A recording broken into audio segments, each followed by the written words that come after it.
setiap waktu. Amin. Amin. Haleluya. Semua bersukacita. Amin. Amin. Kita masuki gerbangnya dengan sukacita dan bersyukur. Amin. Terima kasih.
Jauh tinggi mengatasi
merasakan kasih setia Tuhan yang begitu besar. Amin. Amin.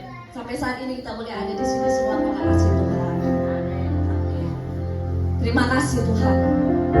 Terima kasih Bapak. Kami tahu kami ada karena Engkau, karena Yesus. Yesus yang memberi kesempatan kita ada di tempat ini. Bukan dengan kuat kami Tuhan.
surga, kami bersyukur buat kasih setiamu yang tak berkesudahan bagi kami. Bahkan saat ini kami percaya Engkau sudah disenangkan dalam setiap puji-pujian kami. Banyaklah keterbatasan kami ya Tuhan. Kami akui, kami bersyukur kami punya Allah yang tidak terbatas. Terima kasih, bahkan sebentar kami akan belajar untuk mengerti kebenaran Tuhan. Terlebih kami juga hidup di dalam kebenaran-Mu, sehingga sungguh-sungguh kami mempermuliakan Tuhan. Kami terima dengan iman dan ucapan syukur kami dalam berkat nama yang hidup yang menyelamatkan kami, yaitu dalam nama Tuhan Yesus Kristus. Haleluya. Amin.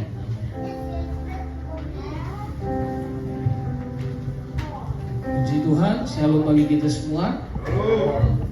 Ya, mungkin kita juga artinya apa yang sedang dunia alami secara otomatis itu juga berdampak bagi setiap kita, ya.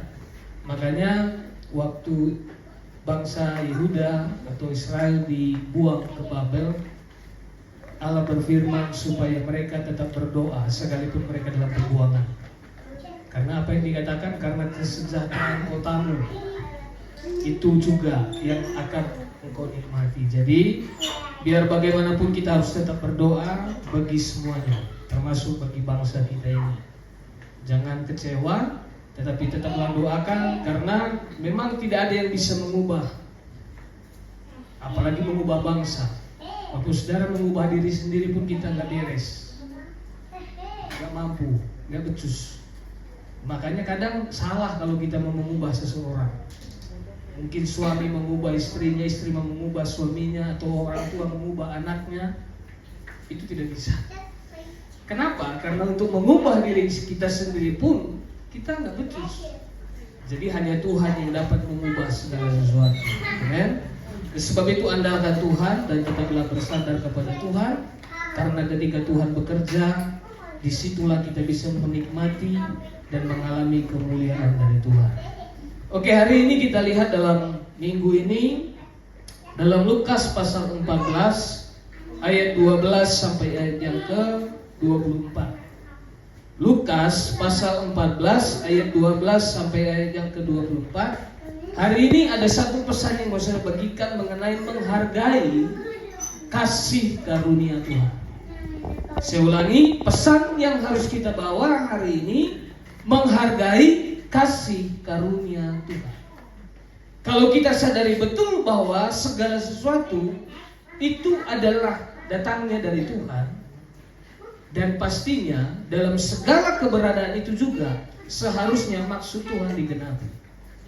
Jadi tidak ada yang dapat kita banggakan, karena segala sesuatu dalam hidup ini adalah anugerah. Napas yang kita nikmati, bahkan bersyukurnya kita, mungkin kita sudah punya keluarga, karena tidak ada manusia yang hadir tanpa keluarga. Jadi ada banyak hal anugerah Tuhan yang harus kita syukuri. Tetapi saya berharap begini Bapak Saudara, kadang karena pemberian dari Allah, karena diberi dengan cuma-cuma, sering sekali kita merasa nggak berharga, nggak ada bernilai, atau bahkan kita remehkan. Jadi saya berharap kalau kita mengenal Allah, saya percaya kita juga menghargai pemberiannya, artinya anugerahnya. Oke, kita baca terlebih dahulu. Saya baca ayat 12, nanti Bapak Saudara baca ayat 13. Kita baca secara bergantian. Sama-sama kita memperkatakan dan membaca dan mendengar, diberkati firman. Firman Allah berkata demikian. Dan Yesus berkata juga kepada orang yang mengundang dia, apabila engkau mengadakan perjamuan siang atau perjamuan malam, janganlah engkau mengundang sahabat-sahabatmu atau saudara-saudaramu atau kaum keluargamu atau tetangga-tetanggamu yang kaya, karena mereka akan membalasnya dengan mengundang engkau pula, dan dengan demikian engkau mendapat balasnya. 13.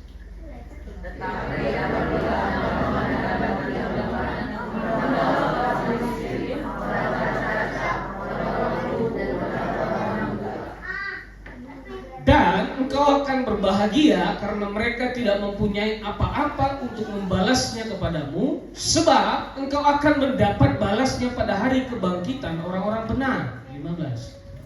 Mendengar itu berkatalah seorang dari kamu itu kepada Yesus, berbahagialah orang yang akan dijamu dalam kerajaan Allah. 16. Tetapi Yesus berkata kepadanya, ada seorang mengadakan perjamuan besar dan ia mengundang banyak orang.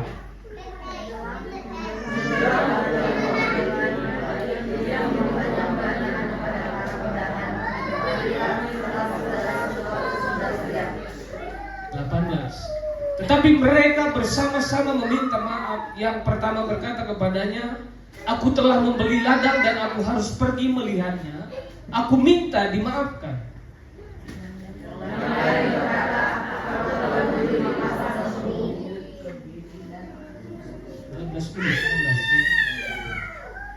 Yang lain berkata, aku telah membeli 5 pasang lembu dan aku harus pergi mencobanya.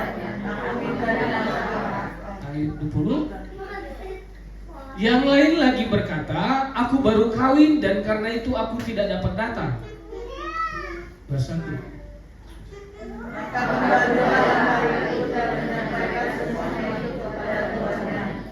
Lalu bukalah tuan rumah itu dan berkata kepada hambanya, pergilah dengan segera kepada tanah dan bawalah kemari orang-orang miskin dan orang-orang kaya dan orang-orang buta dan orang-orang lumpuh. Ayat 22.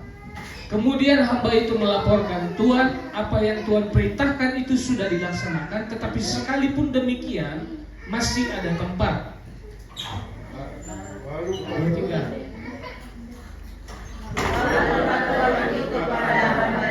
Pergilah ke semua jalan dan lintasan dan katakanlah orang-orang yang ada di situ masuk ke dalam rumah. Ayat 24 terakhir. Sebab aku berkata kepadamu, tidak ada seorang pun dari orang-orang yang telah diundang itu akan menikmati jamuanku. Oke, terima kasih buat kerjasamanya. Saya percaya semua kita sudah membaca dan diberkati firman. Oke, mungkin kita perlu tahu terlebih dahulu. Saya catat di sini bahwa menghargai kasih karunia Tuhan. Kalau kasih karunia itu adalah anugerah ilahi yang diberikan secara cuma-cuma dari Tuhan kepada manusia yang tidak layak menerimanya. Jadi sebenarnya kita ini adalah orang-orang yang tidak pantas menerima pemberian itu.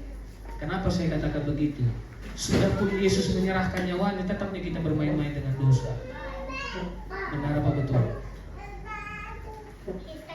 Sekalipun Yesus sudah menyerahkan nyawanya, tetapnya kita ini aktif memberontak. Jadi oleh sebab itu sebenarnya memang tidak ada yang dapat dibanggakan dari diri kita selain daripada kasih setia dan kasih karunia Tuhan. Oleh sebab itu kasih karunia tadi adalah anugerah ilahi diberikan secara cuma-cuma oleh Tuhan kepada manusia yang tidak layak menerimanya. Bukan karena jasa dan usaha kita, tetapi itu adalah pemberian yang Tuhan anugerahkan. Tetapi ada satu hal yang harus kita mengerti, pemberian itu atau pengorbanan Kristus itu diberikan karena hanya itu yang dapat menyelamatkan kita. Dan di dalam kasih karunia itu juga kita dibaharui, dikuduskan dan dimuliakan oleh Tuhan. Jadi kasih karunia bukan untuk mendapat sesuatu atau imbalan. Karena tadi mungkin dari pembacaan tadi ada sekilas sudah kita baca, karena kita sering sekali berharap apa yang kita lakukan itu kita terima. Artinya kita berharap apa yang kita tabur kita tuai. Itu memang hukum alami dalam kehidupan. Tetapi bicara soal kasih karunia itu bukan untuk mendapat sesuatu atau imbalan. Jadi sebagai orang-orang percaya, kita yang sudah menerima kasih karunia Tuhan, itu bukan lagi supaya memperoleh sesuatu dari Tuhan, tetapi itu adalah tindakan iman atau tanggapan kita kepada kasih karunia yang sudah diberikan Tuhan. Oke, ada beberapa hal yang saya catat di sini yang perlu saya sampaikan. Kembali ke ayat 12 tadi. Oke. Hal yang pertama yang saya catat, yang perlu kita lihat bersama, bahwa di dalam kasih karunia Tuhan ada pengajaran Yesus. Makanya kadang kita merasa kasih dari Tuhan itu bicara soal selalu berkat.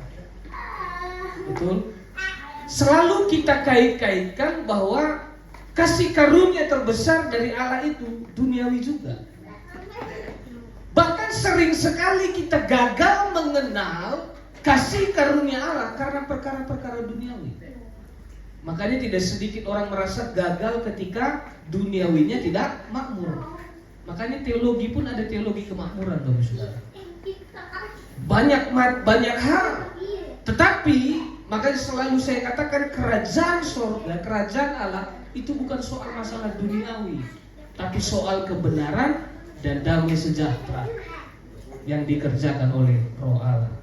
Jadi di dalam kasih karunia Allah itu ada pengajaran, yaitu kebenaran. Jadi coba kita lihat ayat 12. Dikatakan begini, dan Yesus berkata juga kepada orang yang mengundang dia. Mungkin ini beberapa minggu lalu kita terus berseri pelajari bahwa siapa yang mengundang dia ini. Dalam Lukas pasal 9 di sana dikatakan ayat 1, seorang pemimpin Farisi. Jadi dia seorang pemimpin Farisi. Farisi itu adalah orang yang taat pada Taurat Musa, dan bukan hanya taat, tapi mereka memang mengkhususkan diri, menyucikan diri di dalam Taurat itu, dan mereka adalah pengajar-pengajar. Makanya di situ dikatakan bahwa dia diundang seorang pemimpin Farisi. Jadi di dalam undangan itu ada banyak dialog atau banyak hal yang disampaikan oleh Yesus. Dari pasal 9 mungkin beberapa minggu lalu kita sudah baca, dan bahkan ada mujizat yang dikerjakan Yesus. Di mana ada seorang yang busung air katanya. Kalau beberapa waktu lalu ketika kita pelajari, busung air itu rupanya kayak sekarang, dulu kan belum ada medis seperti sekarang. Itu rupanya sejenis mungkin kalau tidak liver, sakit ginjal, atau gagal jantung. Jadi bahwa pada waktu itu Yesus mengadakan mujizat, padahal pada waktu itu hari Sabat. Jadi ada banyak peristiwa dan dialog di rumah seorang pemimpin Farisi ini. Tapi satu hal yang saya lihat bahwa, makanya saya perhatikan bahwa tidak akan pernah Tuhan mengabaikan seorang pun yang pernah ada dalam kehidupannya. Jadi di sini juga ada berkat khusus yang Yesus sampaikan kepada orang yang mengundang dia. Makanya saya percaya, Bapak Saudara, makanya selalu saya katakan bahwa berkat dari Tuhan itu bukan buat apa kita beroleh berkat jasmani kalau kita binasa. Iya kan? Satu hal berkat terbaik, berkat hal yang terbaik dari Tuhan itu adalah keselamatan. Makanya di sini dikatakan tadi, ketika Yesus berkata juga kepada orang yang mengundang dia itu, apa dikatakan? Apabila engkau mengadakan perjamuan siang atau perjamuan malam, jangan engkau mengundang sahabat-sahabatmu atau saudara-saudaramu atau kaum keluargamu atau tetangga-tetanggamu yang kaya. Biasa kalau kalian bikin acara, siapa yang kalian undang? Ya orang yang bisa memberikan sesuatu. Makanya berulang kali saya berapa kali ada pesta dibilang, ada istilah kata begini, apa namanya, kayak diundang itu supaya membalas apa yang sudah ditabur katanya. Apa istilahnya itu? Jadi karena sering datang kondangan, ya kan ngeluarin amplop tuh. Jadi ketika kita punya acara supaya dapat kompensasi, dapat balas inilah ya, balas amplop lah. Cuma bahasanya dipoles saja gitu. Jadi dikatakan jangan mengundang sahabat-sahabatmu, saudara-saudaramu atau keluargamu atau tetangga-tetanggamu yang kaya. Kalau saya perhatikan biasanya mayoritas orang akan mengundang orang yang kaya. Jujur aja ya. Karena mereka akan membalasnya dengan mengundang engkau pula, dan dengan demikian engkau mendapat balasnya. Jadi ini sesuatu yang alami. Tetapi Yesus memberi sebuah pengajaran kepada seorang pemimpin Farisi ini di sini tadi, ayat 13. Ayat 13-nya. Tetapi apabila engkau mengadakan perjamuan, undanglah orang-orang miskin. orang-orang cacat, orang-orang lumpuh, dan orang-orang buta. Ini sesuatu yang sangat berbeda. Makanya minggu lalu, 2 minggu lalu, saya sampaikan bahwa pola kerajaan Allah itu sangat berbeda dengan pola kerajaan dunia. Artinya kehormatan di hadapan Allah sangat berbeda dengan kehormatan yang dunia perjuangkan, yang dunia cari. Nah, di sini kan sangat bertentangan sekali. Udah lama jadi orang Kristen? Pola kita, pola dalam pengajaran ini atau masih dalam pola mayoritas? Mungkin sebagian besar di antara kita masih pola mayoritas ya. Tapi kita belajarlah bahwa ketika kita percaya Tuhan, pola hidup kita itu adalah pola kerajaan Allah. Ayat 14. Dan engkau akan berbahagia. Gimana bahagianya mengundang orang susah? Artinya dalam, kalau bahasa orang katanya begini, geluhenda lala perbebean, banyak pergumulan. Banyak gak pergumulan Bapak Saudara? Tapi kita dipanggil untuk menjadi berkat dalam pergumulan orang lain. Bagaimana tuh? Jadi, dan engkau akan berbahagia. Makanya saya katakan begini, kalau kita belum bisa melihat seperti Tuhan melihat, kita belum berhasil menjadi orang percaya. Masih gagal paham kita. Sama halnya juga, kalau kita belum berbahagia, apa yang membuat Tuhan berbahagia, kita belum berhasil menjadi orang percaya. Tapi di sini dikatakan dan engkau akan berbahagia. Karena apa? Karena mereka tidak mempunyai apa-apa untuk membalasnya kepadamu. Sebab engkau akan mendapat balasnya pada hari kebangkitan orang-orang benar. Artinya ada waktunya Tuhan akan membalaskan segala sesuatunya. Jadi Bapak Saudara, makanya ini selalu yang menjadi keluh kesah sebagian orang saya lihat. Ketika dia bilang, saya sudah lakukan yang baik, tapi yang jahat yang dilakukannya sama. Ridho. Bisa kita, bahkan manusia condong dalam ketika berhutang pun menghutangi orang lain. Ketika bersalah, kita menyalahkan orang lain. Benar nggak? Contohnya ketika kita bersalah, untuk membenarkan diri kita menyalahkan orang lain. Itu adalah sikap yang alami dari manusia karena manusia sudah jatuh dalam dosa. Jadi di sini kita lihat bahwa di dalam kasih karunia Allah itu ada pengajaran Yesus, ada firman kebenaran. Jadi ketika saya simpulkan bahwa dari pembacaan di ayat 12 sampai 14 ini bahwa ada satu hal yang kita bisa lihat bahwa memang pribadi yang dikasihi Tuhan itu mengerti dan mampu mengasihi dengan benar. Saya ulangi, pribadi yang dikasihi Tuhan itu mampu mengerti dan mampu untuk mengasihi dengan benar.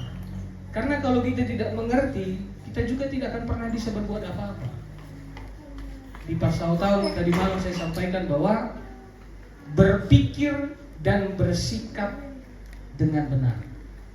Karena tidak akan ada perkataan dan sikap yang benar kalau tidak ada pengertian yang benar terlebih dahulu.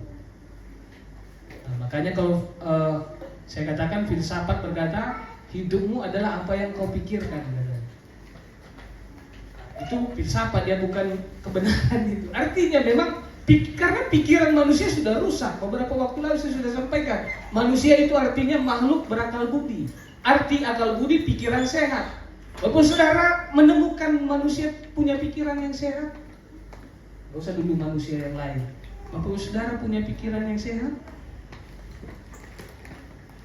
Makanya pikiran kita yang sudah penuh dengan penyakit akibat dosa ini butuh kebenaran Allah supaya pikiran kita ini dibaharui, dipulihkan, disembuhkan. Jadi pribadi yang dikasihi Tuhan, karena saya percaya orang yang mengundang Yesus ini pun dikasihi oleh Yesus. Makanya dia beri pengajaran.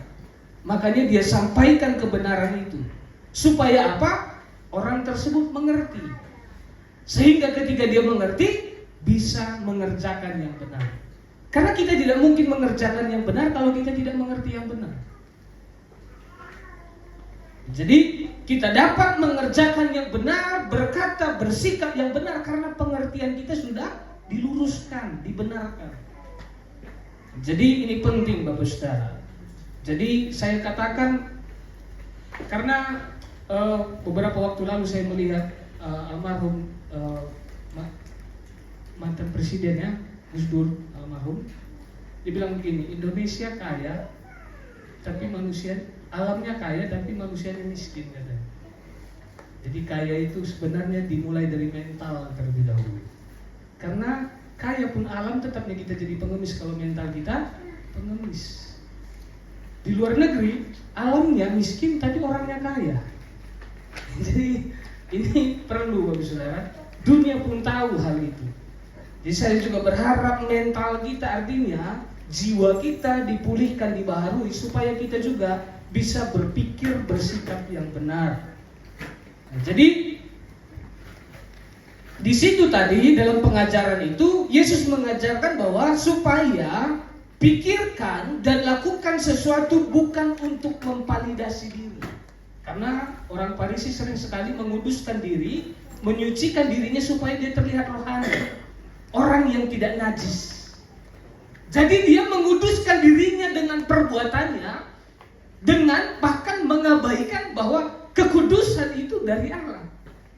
Makanya ini disampaikan oleh Yesus supaya dia memikirkan dan melakukan sesuatu bukan untuk memvalidasi diri dan juga bukan untuk memperoleh sesuatu, namun karena ketaatan kepada Allah.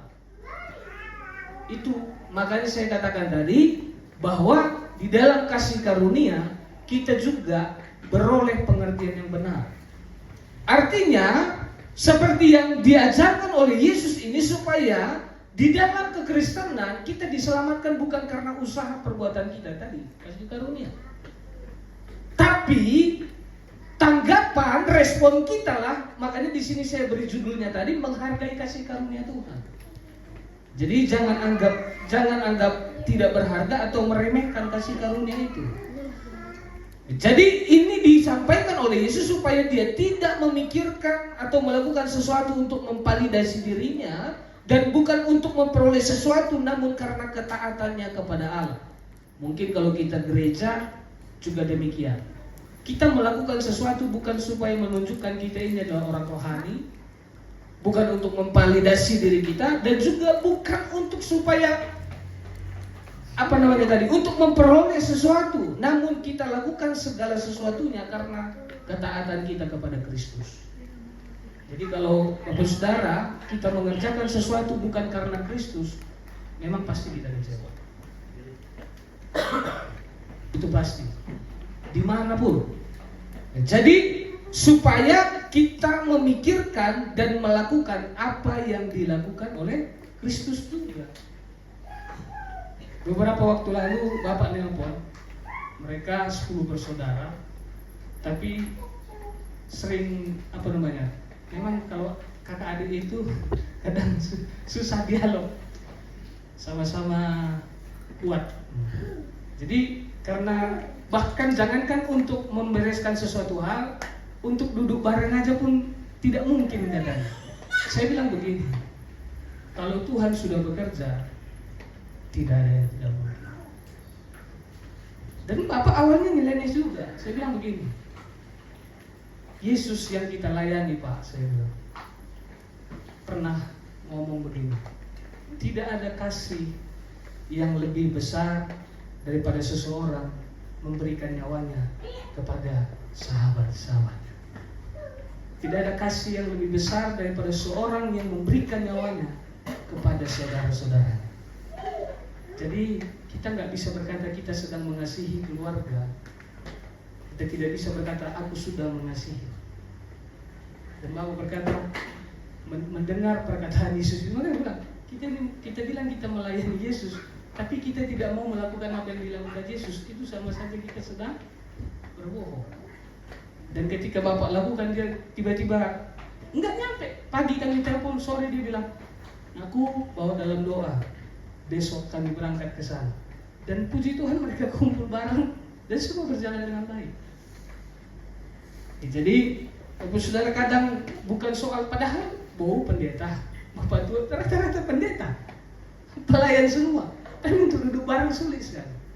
Ya itu tadi, seperti saya katakan tadi, sering sekali kita dalam pelayanan pun kita berpikir kita sedang melayani, tapi sedang memvalidasi diri kita. Jadi mari sama-sama belajar. Kalau kita pengikut Yesus, berarti kita juga belajar memikirkan dan melakukan apa yang dipikirkan dan dilakukan oleh Yesus. Berat nggak jadi orang percaya? Jadi saudara, kita punya tanggung jawab menghargai kasih karunia Tuhan. Bagian kedua, kasih karunia Tuhan itu tersedia untuk semua orang. Jadi saya mau katakan bahwa kasih karunia Tuhan itu tersedia bagi semua orang. Artinya keselamatan itu untuk semua umat manusia. Jadi ada satu tambahan lagi, jadilah suara Tuhan atau jadilah pesan Tuhan atau menjadi surat undangan keselamatan hidup. Ayat 15 dikatakan begini, mendengar itu berkatalah seorang dari tamu-tamu itu kepada Yesus. Apa yang dikatakan? Kata Yesus tadi, berbahagialah orang yang mengundang tadi kan, ini disampaikan mendengar itu berkatalah seorang dari tamu-tamu itu kepada Yesus, berbahagialah orang yang akan dijamu dalam kerajaan. Karena dikatakan tadi bahwa sangat berbahagia orang yang melakukan. Jadi kita ini kan sering sekali langsung memikirkan hasil, sementara ada prosesnya. Mendengar itu berkatalah seorang dari tamu-tamu itu, berbahagialah orang yang akan dijamu dalam kerajaan Allah. 16. Tetapi Yesus berkata kepadanya, ada seorang mengadakan perjamuan besar dan ia mengundang banyak orang. Jadi Yesus itu mati, kalau Yesus itu mati bukan untuk semua orang, kita nggak ada yang diselamatkan. Kalau dia hanya mati untuk keturunan Abraham secara jasmani. Tetapi karena memang Yesus datang kepada seluruh umat manusia, makanya kita ini nggak ada pun keturunan, nggak ada pun darah Abraham dalam diri kita. Kita beroleh keselamatan karena iman kepada Yesus. Makanya Abraham bukan disebut bapak, bukan hanya disebut dia bapak bangsa Israel, tetapi hal yang terpenting dalam diri Abraham adalah bapak orang percaya. Artinya bapak orang yang beriman, karena Abraham beriman kepada Allah. Jadi ayat 17, menjelang perjamuan itu dimulai, ia menyuruh hambanya mengatakan kepada para undangan, marilah, sebab segala sesuatu sudah siap. Sorry, main sound ya. Oke. Jadi kasih karunia Tuhan itu tersedia bagi semua orang. Jadi panggilan keselamatan itu untuk semua orang. Tetapi ada satu hal yang saya mau sampaikan di sini, bahwa orang yang diselamatkan itu pasti dipakai oleh Tuhan menjadi karya keselamatan. Kenapa? Kalau Bapak Saudara baca seluruh kitab suci, bahkan apalagi kitab Mazmur, kenapa disebut bahwa orang-orang yang diselamatkan itu memuji Tuhan, bersaksi? Artinya begini, sama seperti ketika di peristiwa Pentakosta di dalam Kisah Rasul pasal 2, ketika mereka penuh roh dan orang banyak yang hadir berkata bahwa apa dikatakan? Kenapa mereka tahu bahasa itu? Dan dikatakan mereka sedang memuji dan memuliakan Allah. Artinya Bapak Saudara, yang saya katakan begini, orang yang menerima dan mengalami perbuatan Tuhan akan menceritakan apa yang dipekerjakan oleh Tuhan. Makanya itu otomatis ya, siapa yang menerima hidup, di dalam dirinya akan mengalir aliran air kehidupan. Makanya Yesus berkata ketika ada seorang perempuan Samaria, dan di dalam Yohanes pasal 8 juga dikatakan bahwa ketika seseorang beroleh air kehidupan, di dalam dirinya mengalir aliran air hidup. Jadi saya percaya setiap orang yang sudah diselamatkan akan ada di dalam karya keselamatan. Makanya dikatakan orang yang diberkati itu menjadi berkat. Jadi orang Kristen bukan untuk diberkati, tetapi orang Kristen diberkati untuk menjadi berkat. Itu artinya. Jadi kalau kita diberkati belum menjadi berkat, belum selesai. Karena beberapa waktu lalu saya ngomong begini, manusia lahirnya pun nyusahin, mati pun berarti manusia berguna ketika hidup. Saya mau tanya, selagi masih Bapak Ibu Saudara hidup, masih hidup lah, kalau nggak ada hidup di sini kan udah nggak datang ke tempat ini ya. Berarti manusia itu bisa berguna selagi masih, jadi selagi masih hidup berguna lah. Ya, jangan nyusahin juga. Udah lahir nyusahin, matinya pun nanti nyusahin, hidupnya pun nyusahin lagi, itu udah, nah itu udah bahaya lah itu. Jadi kita orang-orang percaya tidak demikian. Memang dulu kita juga adalah orang-orang yang rusak seperti tadi pikirannya dan sikapnya, tetapi Kristus sudah memulihkan kita ya. Bagian ketiga, dunia dan ego atau keakuan itu selalu menjadi penghalang. Artinya menjadi argumentasi yang sulit, bahkan bukan hanya sulit dan rumit. Jadi duniawi dan keakuan atau ego, keakuan itu menjadi penghalang dan argumentasi yang sulit dan rumit untuk menerima kasih karunia Tuhan. Jadi yang paling menghalangi kita melihat, memandang dan menikmati kasih karunia Tuhan itu bukan orang lain, tapi akunya kita dan duniawi. Ya, nggak usah. Kalau di sini kan rata-rata kulihat tampangnya tampang jujur ya. Kalau ada beda nggak perasaan Bapak Saudara ketika ada happening dengan tidak ada happening? Dia tahu beda. Jadi semua kita ini sama manusia ini. Beda apa namanya? Beda auranya kita ketika ada happening dan ada happening. Berarti dunia ini sering sekali memang menjadi penghalang, artinya menjadi masalah, menjadi argumentasi yang bukan hanya sulit, rumit, serbuk kalau bahasa Karonya, nggak ada ujungnya. Udah rudut kalau benang tadi. Nah, makanya dunia dan keakuan itu menjadi penghalang dan argumentasi yang sulit dan rumit untuk menerima kasih karunia Tuhan. Ayat 18 dikatakan begini. Tetapi mereka bersama-sama meminta maaf. Jadi kadang itulah. Jadi ini seakan-akan sikapnya baik ya, minta maaf nih. Ketika diundang, ketika dipanggil diundang, mereka minta maaf, bukan hanya satu orang, bersama-sama. Makanya biasanya memang orang yang salah itu kompak. Makanya dibilang, mungkin beberapa kali kita melihat bahwa orang yang terluka sering sekali juga melukai, artinya cari kelompok. Makanya kalau dalam Mazmur berkata begini, bahwa berbahagialah orang yang tidak berkumpul dalam kumpulan orang fasik dan kumpulan pencemooh. Artinya, rupanya setiap manusia akan mencari circle-nya. Pemabuk tidak akan nyaman bergaul sama pendeta. Betul ya? Perokok tidak akan nyaman dengan yang tidak artinya itu udah satu hal yang alami. Seseorang akan mencari komunitas yang bagaimana dirinya. Contohnya, kalau dia perokok, dia akan kumpul dengan orang yang merokok juga. Orang yang suka minum akan kumpul dengan orang yang suka minum. Orang yang percaya Tuhan akan suka kumpul dengan, ini bahaya ini, jangan kita percaya Tuhan tapi suka kumpul dengan orang yang datang ke bawah-bawah pohon kan. Jadi katakan tetapi mereka bersama-sama meminta maaf. Yang pertama berkata, aku telah membeli ladang dan aku harus pergi melihatnya. Aku minta alasannya itu kan ada, jelas ya, argumentasinya itu ada. Ya artinya saya punya kepentingan, saya sedang punya pekerjaan. Ayat 19. Yang lain berkata, aku telah membeli 5 pasang lembu kebiri dan aku harus pergi mencobanya. Aku minta dimaafkan. Jadi sama-sama minta maaf.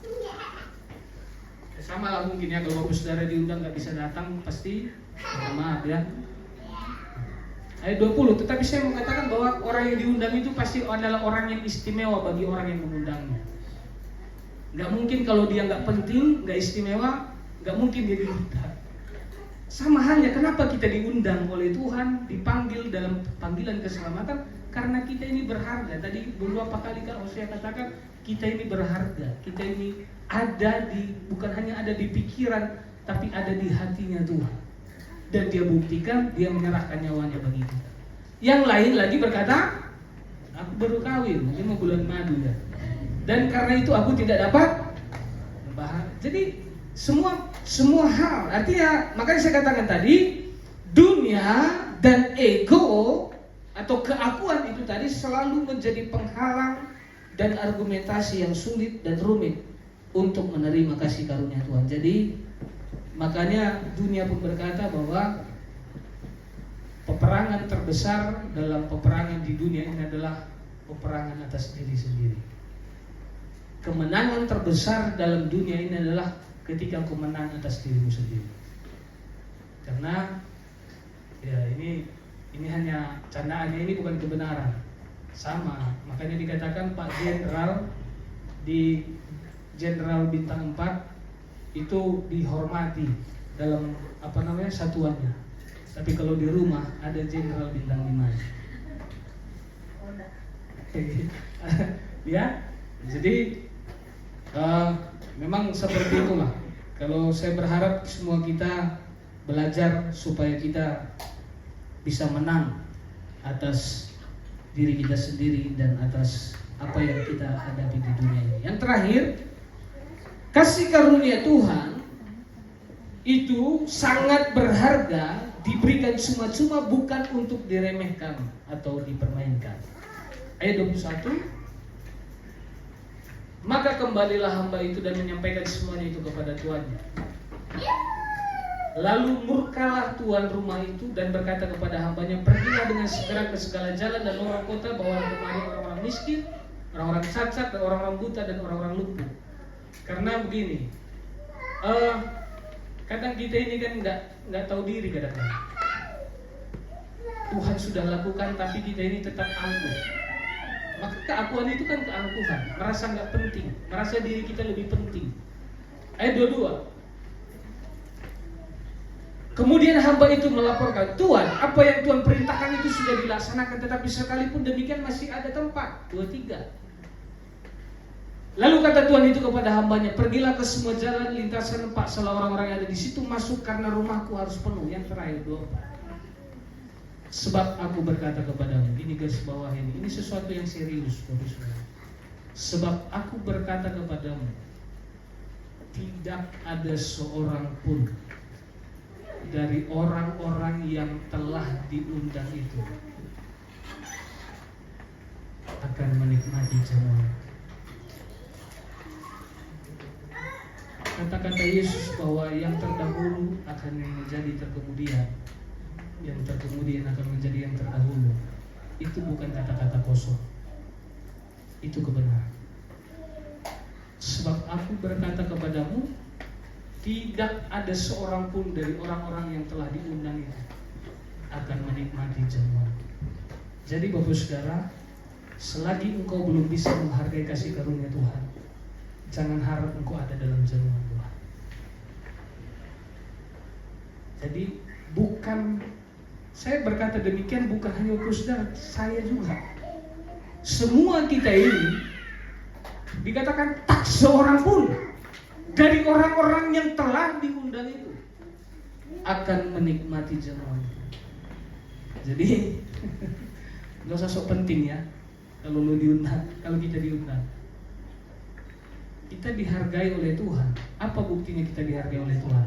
Dia bukan hanya memikirkan keselamatan itu, tapi dia kerjakan keselamatan itu. Bapak Saudara tahu, kalau baca Alkitab, sebelum dunia dijadikan, Yesus sudah dipersiapkan menjadi korban penebus dosa. Karena Allah itu Maha tahu. Sebelum dunia dijadikan, sebelum manusia ada, Yesus sudah dipersiapkan untuk menebus manusia. Jadi kalau kita bertanya apa yang sudah Tuhan perbuat, itu keangkuhan tertinggi dalam dirimu. Pernah nggak Bapak Saudara bertanya apa yang Tuhan sudah perbuat bagi saya? Apa yang Tuhan sudah beri bagi saya? Apa yang Tuhan sudah ini bagi saya? Jadi kembali lagi, engkau mau membuat Allah memuja dirimu. Iblis pun tahu diri ketika berurusan dengan Tuhan. Tapi kita sering sekali tidak tahu diri berurusan dengan Warga beberapa kali ngomong, saya takut Bapak dia jadi berdoa katanya. Karena saya takut saya ngatur Tuhan katanya. Jadi saya berharap Bapak Saudara, kita tidak meremehkan atau mempermainkan kasih karunia Tuhan sekalipun diberikan cuma-cuma. Tapi kita adalah orang-orang yang beriman, artinya pribadi yang mengasihi dan menghargai kasih karunia Tuhan. Saya undang ribet sama pulang. Saya tutup bersama, saya tutup dalam pembacaan. Tolong tampilkan dulu Pengkhotbah pasal 12 ayat 13 sampai ayat 14, 2 ayat. Pengkhotbah pasal 12 ayat 13 dan 14.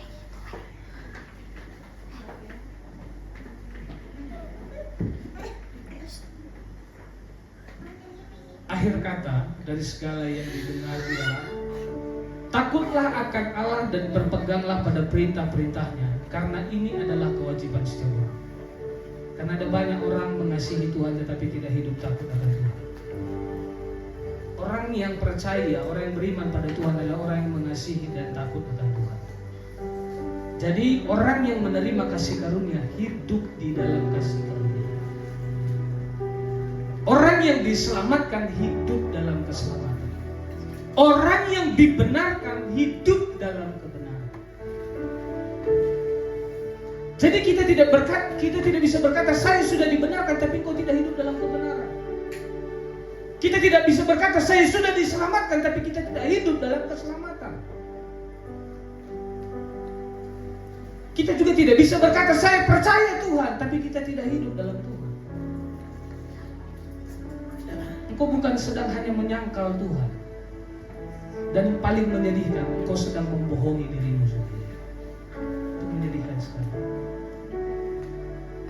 14. Ayat 14. Karena Allah akan membawa setiap perbuatan ke pengadilan yang berlaku atas segala sesuatu yang tersembunyi, entah itu baik, entah itu jahat. Semua kita pasti berperkara dengan Tuhan. Saya tadi sudah katakan, saat ini kita akan menghadap perjamuan Tuhan. Yesus bukan hanya memikirkan keselamatan kita, tapi Dia kerjakan keselamatan itu bagi kita. Karena tidak ada jalan lain bahwa upah dosa ialah maut. Kita yang harus binasa, kita yang harus mati. Tapi Dia Allah yang Maha Tinggi turun serendah-rendahnya sampai ke dunia alam maut supaya kita bisa selamat, bebas dari maut itu. Jadi saya mau katakan, saya tidak tahu. Kita tidak bisa berkata saya percaya Tuhan, mengasihi Tuhan.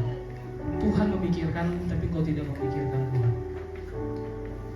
Kita tidak bisa berkata bahwa saya mengasihi Tuhan, saya percaya Tuhan. Bapak Ibu Saudara ragu kalau Tuhan sudah mengerjakan yang terbaik bagimu? Kadang iblis pun gak percaya kalau kita sudah melakukan yang terbaik bagimu. Jadi mari Bapak Saudara sama-sama kita belajar. Hargailah kasih karunia Tuhan selagi kita masih memperoleh surat undangan. Karena akan tiba waktunya semua kita akan dibawa kepada pengadilan Tuhan.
yang sebenarnya tidak pantas menerima anugerah.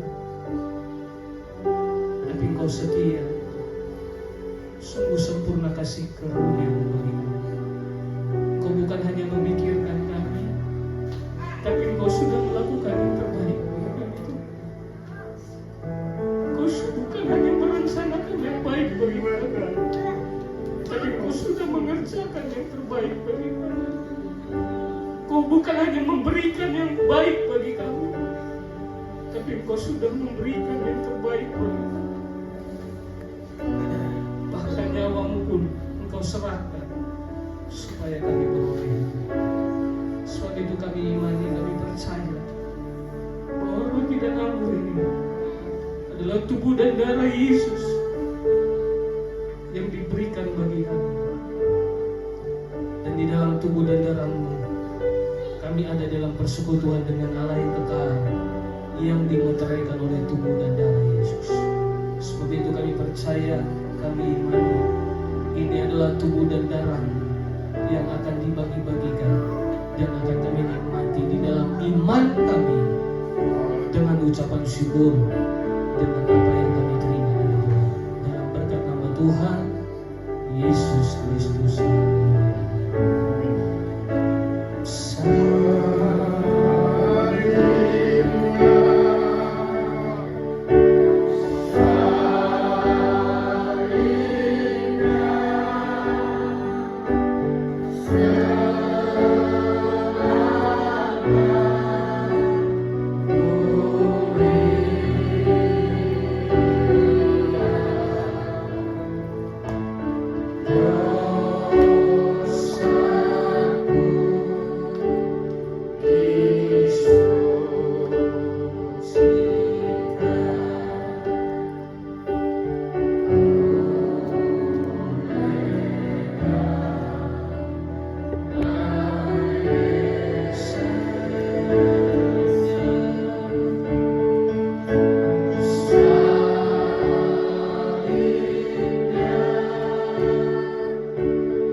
Perjamuan Tuhan, perjamuan yang kudus.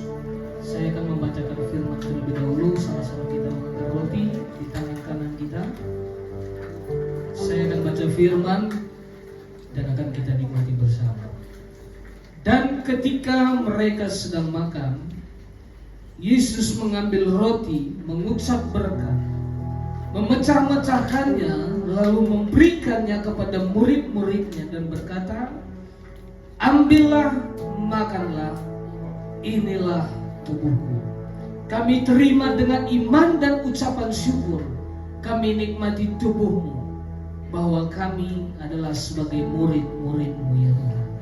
Kami terima dengan iman dan ucapan syukur dalam nama Tuhan Yesus Kristus. Sama-sama kita nikmati bersama.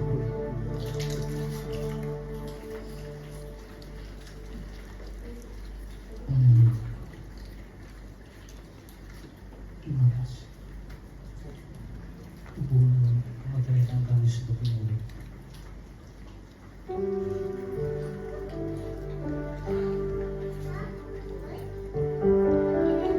Sama-sama kita mengangkat cawan di tangan kanan kita.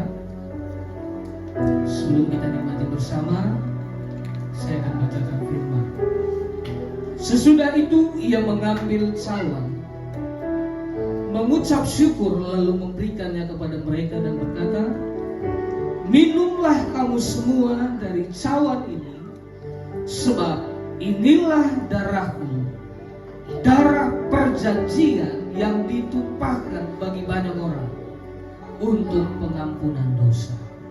Kami terima dan kami akan nikmati pengorbananmu di Kalvari, darahmu yang dicurahkan, sehingga segala dosa kami sudah dihapuskan oleh darah Yesus. Kami terima dengan iman ucapan syukur kami dalam nama Tuhan Yesus Kristus. Sama-sama kita nikmati bersama.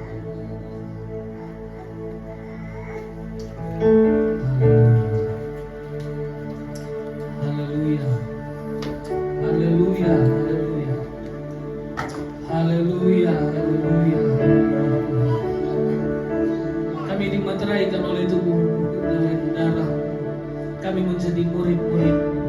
Kami menjadi pelaku-pelaku kehendak Tuhan. Kami ada untuk menggenapi kehendak Tuhan. Kami ada untuk memuliakan Tuhan. Kami bersyukur. Kami sudah diselamatkan. Kami hidup dalam keselamatan. Kami sudah dibenarkan. Kami juga dimampukan hidup dalam kebenaran. Kami hidup di dalam Tuhan. Terima kasih Bapa yang baik. Terima kasih. Kuasa darahmu menyelamatkan dan mengubahkan, memulihkan kami. Oleh kuasa darahmu kau telah tebus dosaku.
Terima kasih buat anugerah-Mu. Terima kasih Tuhan. Kami mau mensyukuri. Kami mau Tuhan yang anugerah yang Kau beri tidak sia-sia, tapi kami boleh menjadi pribadi-pribadi yang menyenangkan hati Tuhan. Pribadi-pribadi baru yang menjadi berkat bagi banyak orang. Nama Tuhan dipermuliakan. Terima kasih Tuhan Yesus. Terima kasih Bapa buat firman yang sudah kami dengar. Firman yang sudah menegur kami satu persatu Bapa. Kami rindu Bapa firman ini tidak sampai di sini saja, tapi bisa kami bawa pulang Tuhan. Kami boleh menjadi pribadi yang berubah sesuai dengan firman yang sudah kami dengar. Terima kasih Tuhan Yesus. Terima kasih Bapa. Berkati hamba-Mu yang sudah menyampaikan firman-Mu Tuhan. Berkati keluarga ini Tuhan. Berkati segala yang menjadi pergumulan hidup mereka. Berkati pelayanannya, biar pelayanannya menjadi pelayanan yang berkenan di hadapan Tuhan. Banyak jiwa-jiwa diselamatkan Bapa lewat pelayanannya. Terima kasih Tuhan Yesus. Terima kasih Bapa. Berkati Tuhan apapun yang menjadi kerinduannya Bapa, kerinduan keluarga ini Tuhan. Bapak menyertai setia dan keluarga, juga keluarga besar mereka Bapa. Engkau yang menyertai, Engkau yang memberkati Bapa. Engkau yang tolong Tuhan. Dalam nama-Mu kami serahkan Tuhan Yesus, Bapak Gembala kami dan keluarganya. Terima kasih Tuhan Yesus, terima kasih Bapak. Kami serahkan akhir dari ibadah kami ke dalam tangan Tuhan. Di dalam nama-Mu kami berdoa dan mengucap syukur. Haleluya, amin. Silakan duduk Bapak Ibu. Kita akan mendengarkan warta sepekan. Kayaknya ada yang menjadi soundman ke depan. Baiklah, nanti ada sekolah minggu jam 4 sore di gereja. Anak-anak sekolah minggu nanti hadir di tempat ini. Kita beribadah bersama. Kemudian ibadah keluarga hari Jumat di gereja jam 8 malam. Semuanya keluarga yang boleh hadir. Kita yang tidak punya kegiatan boleh hadir di tempat ini Jumat malam ya. Kita berkumpul bersama. Ibadah kaum ibu tetap di hari Sabtu jam 4 sore. Ibu-ibu semuanya kita hadir di tempat ini. Kita beribadah bersama, memuji Tuhan, saling menguatkan satu dengan yang lainnya. Ada ibadah youth jam 7:30 di gereja. Kemudian udah itu aja. Kenapa Bang Jerry senyum-senyum di belakang? Oke. Itu aja. Ada lagi Bang? Udah. Oke. Silakan. Tutup.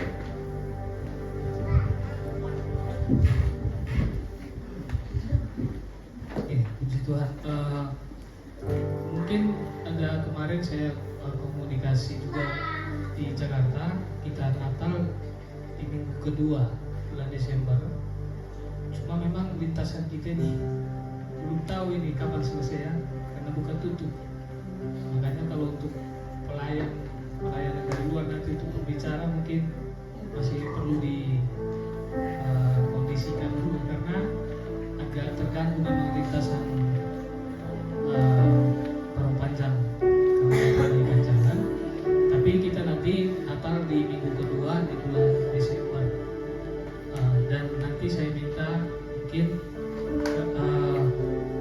Ketua Bapak Gio nanti kita rapat dulu sebentar supaya kita bisa bikin persiapannya. Dan memang persembahan kedua dan persembahan ibadah keluarga kita alihkan dulu ke dana Natal. Mungkin nanti kenapa saya bilang kita perlu rapat dulu atau perlu memang nanti kita janji iman juga supaya bisa, karena pasti ada kebutuhan ya. Dan juga mengenai kita akan ada gathering di ibadah Paskah.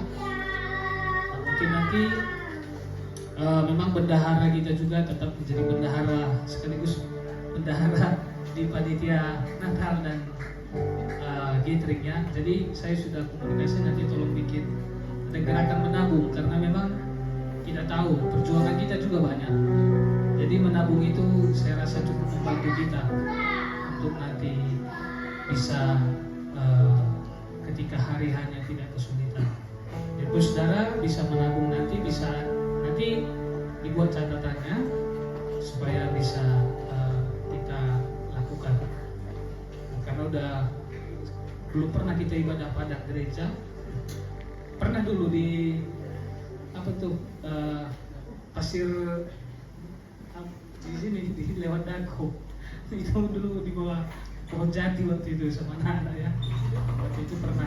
Tapi kali ini mungkin kita nanti gatheringnya di luar Perpanjang.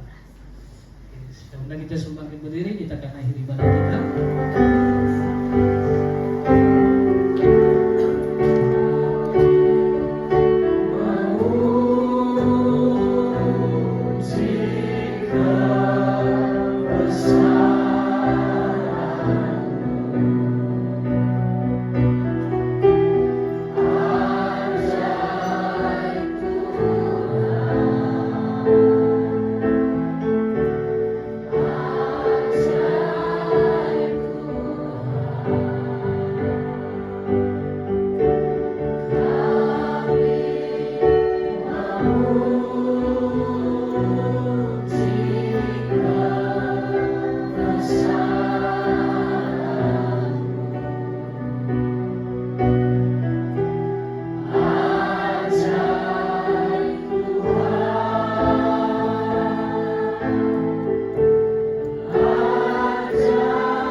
Sudah Tuhan pikirkan dan lakukan yang terbaik bagi kami semua. Engkau akan teruskan, Engkau akan terus melakukan yang terbaik.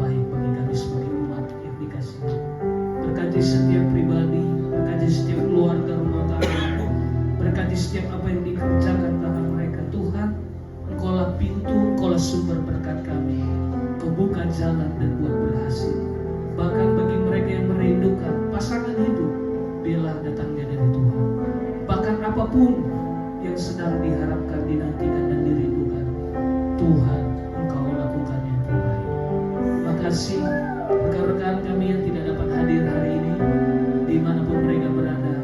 Engkau tidak terbatas. Engkau lawat mereka dalam anugerah, lawat mereka terus dalam kasih karunia-Mu.